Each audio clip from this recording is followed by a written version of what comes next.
இங்கிலீஷ்ல வாசிங்க. Then the Lord rained upon Sodom and Gomorrah brimstone and fire from the Lord out of heaven. The first point என்ன தெரியுமா? Rained fire. அப்பனா இரண்டாவது பாயிண்ட்னா இந்த அக்கினி எங்க இருக்குமா? எந்த பட்டணம் அவருக்கு பிரியமா இல்ல, பாவம் செய்கிற ஒரு பட்டணம், மீறுதல் செய்கிற ஒரு பட்டணம், அவருக்கு கீழ்ப்படியாம இருக்கிற பட்டணம், விரோதமாய் அவருக்கு புறமாயின செய்கிற காரியத்தை அவர் கிருபையாய் இந்த நாட்கள் அவளுக்கு வைத்திருக்கிறார். ஆனா அந்நாளிலே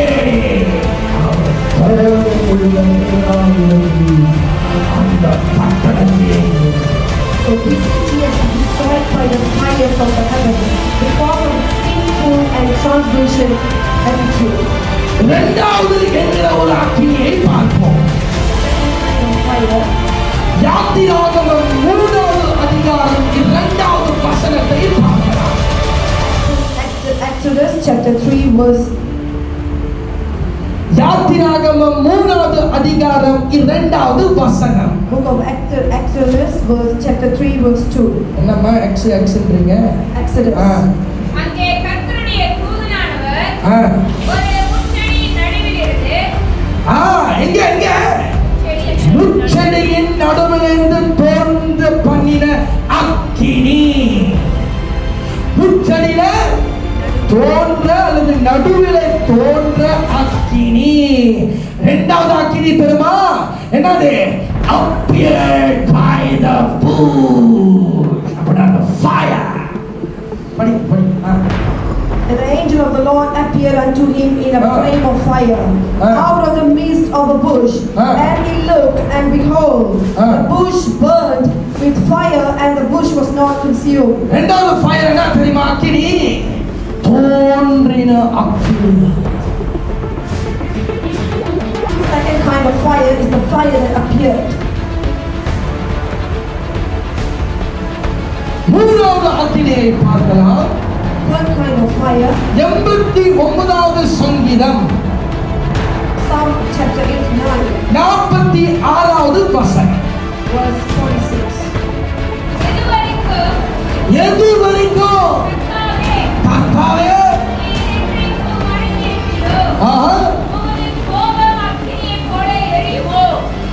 மூணாவது அக்கினி என்னது? அவருடைய கோபத்தினால வருகிற அக்கினி. How long, Lord, wilt thou hide thyself forever? Shall thy rod burn like fire? நாலாவது அக்கினி. Fourth kind of fire. 1 கொரிந்தியர் Book of 1 Corinthians 3வது அதிகாரம் chapter 3 13வது வசனம். verse 13. அவனவனுடைய வேலைப்பாடு வெளியாகும். நாளானது அதை விளங்கப்படும். ஏனெனில் அது என்னத்தினால? அக்கினியினாலே வெளிப்படுத்தப்படும். அப்படின்னா நாலாவது என்னது? வெளிப்படுத்துகிற அக்கினி. Every man's work shall be made manifest, for the day shall declare it, because it shall be revealed by fire, and the fire shall try every man's work of what sort it is. ஐந்தாவது அக்கினி. Fifth kind of fire. எபிரேயர் ஆக்கியோன் எழுதுகிறார் 12வது அதிகாரம் 29வது வசனம். Book of Hebrews chapter 12 verse 29. நம்முடைய தேவன் பட்சிக்கிற அக்கினியாய் இருக்கிறாரே. ஐந்தாவது அக்கினி, பட்சிக்கிற அக்கினி.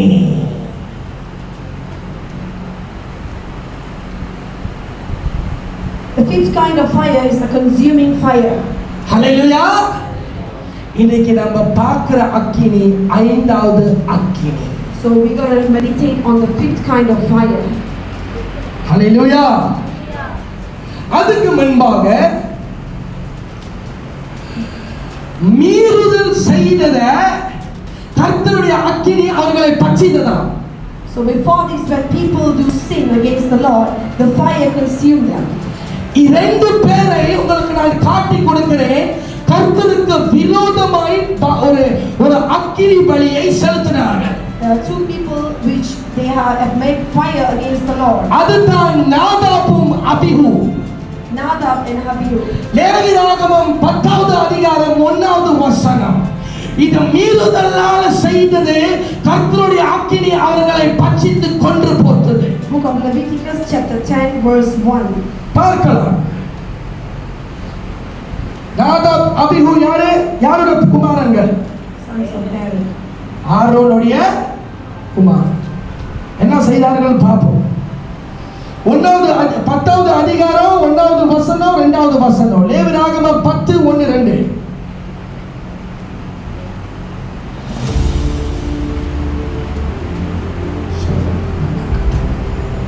பின்பு ஆரோனின் குமாரராகிய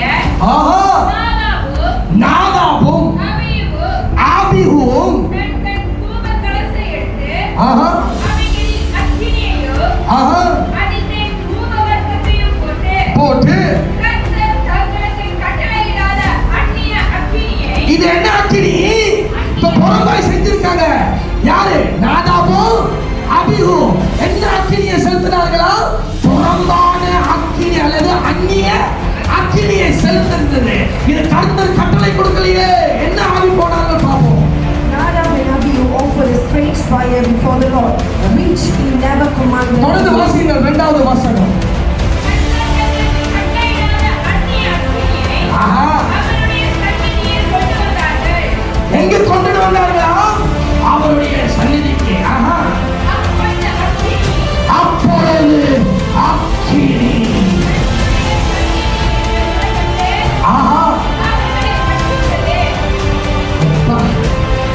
ஐந்தாவது அக்கினிக்குரிய ஒரு சம்பவம் கர்த்தருக்கு விரோதமாய் செய்த அந்நிய அக்கினி நாதாப் அபிஹு கர்த்தர் கட்டளை கொடுக்காம செய்தத அந்த அக்கினி அவர்களை பட்சித்து கொன்று போட்டது.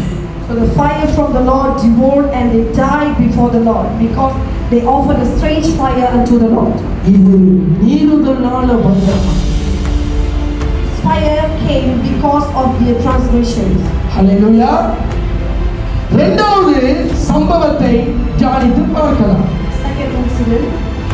இது யாரு தெரியுமா? 3 கூட்டத்தார்கள் மோசேக்கு விரோதமாய் எழும்பினார்கள். There was 3 groups of people. They came against Moses. எழுதிக் கொள்ளுங்கள். 3 பெயர்கள். தாத்தான்,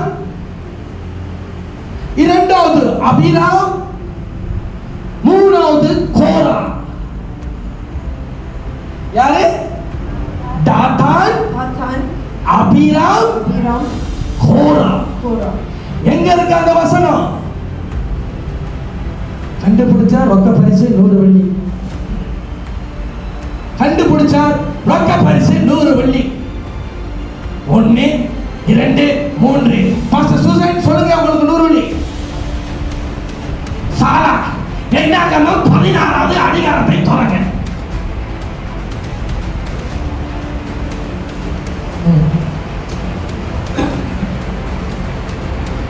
இது ஒரு கதையின் படிவில் தான் பார்க்க போறோம். ஆனா இவர்கள் என்ன செஞ்சார்கள்? They rebelled against Moses and Aaron. So the Bible to book of Numbers. இந்த 3 கூட்டத்தார்கள் என்ன தெரியுமா சொல்லுது? என்னாகமம் 16வது அதிகாரத்துல ஆரோனுக்கும் மோசேக்கும் விரோதமாய் எழும்பினார்கள். So these 3 groups of people they came என்ன against. தெரியுமா நடந்துச்சு? பூமியை திறந்து ஆண்டவரை திறந்து அவர்களால் கொழுந்து அந்த பூமிக்குள்ள போய் பூமி அவர்களை மூடினது.